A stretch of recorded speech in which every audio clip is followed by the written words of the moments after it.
This week on SMEs This Week, the Supreme Court calls for stronger protection for MSMEs under the Insolvency Code.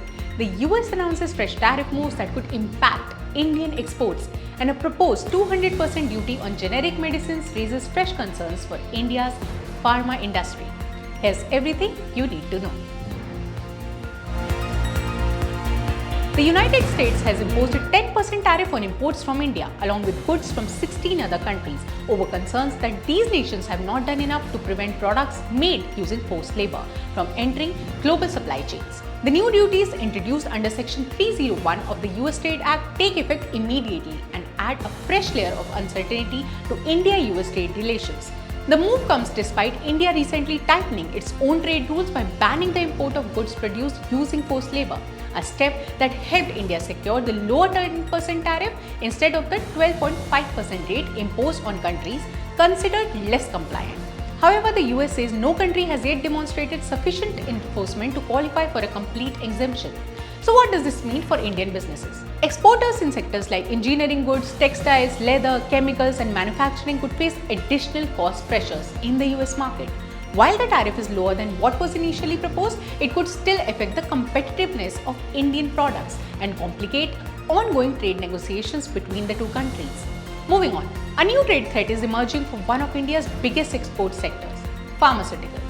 US President Donald Trump has announced a phased tariff plan that could eventually impose duties of up to 200% on imported generic medicines, including those coming from India, although the increase would be rolled out gradually rather than immediately. Trump said that the tariffs would be introduced in stages to give pharmaceutical companies time to shift manufacturing to the United States. The proposal is a part of a broader push to reduce dependence on foreign drug supplies and encourage domestic production of essential medicines. While the exact timeline is still evolving, the announcement has already triggered concern across the global pharmaceutical industry. Why does this matter so much for India? Because India is one of the world's largest suppliers of generic medicines, and the US is its single biggest pharmaceutical export market. Indian drug makers export billions of dollars worth of affordable generic medicines to the American hospitals, pharmacies, and insurance providers every year.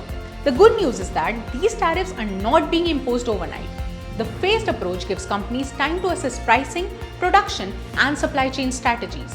However, if high tariffs are eventually implemented, Indian exporters could face significant cost pressure and may need to consider expanding manufacturing in the US, partnering with American companies, or diversifying exports to Europe, Latin America, Africa, and other markets.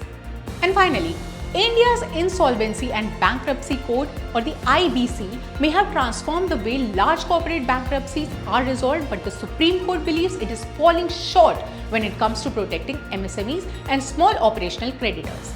In a recent observation, the Apex Court urged the government to consider amending the law to ensure fairer treatment for small businesses that often recover little or none of their duties during insolvency proceedings. The court pointed out that while financial creditors like banks usually have strong safeguards, operational creditors, including MSMEs supplying goods and services, are often left at the disadvantage under the current framework. Many small businesses depend on timely payments for survival, and delayed or minimal recoveries can severely impact their cash flow and operations. Recognizing the gap, the Supreme Court has suggested exploring a more equitable repayment mechanism for operational creditors, particularly MSMEs,